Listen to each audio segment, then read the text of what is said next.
দেখো 31 তারিখ তোমার হচ্ছে যে শুক্রবার, এখন বাজে 8টা 8।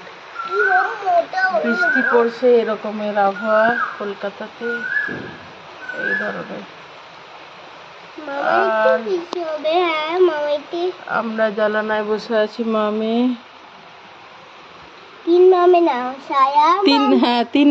না, সারা আর আমি, দিদিভাই পড়াশোনা করছি। আর আমি কি বলতো, আমার চুলে এত লেগে গেছিল, ভালো করে আঁচড়ানোই হয়নি। এই যে তেল দিয়ে আর তোমার এই যে চিরুনি দিয়ে, চিরুনিটা দেখা যায় না কেন, এখানে বসে বসে চুল আঁচড়াচ্ছিলাম।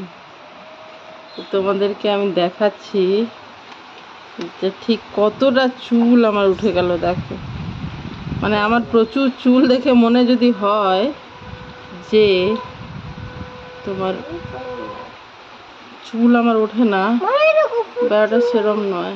দেখো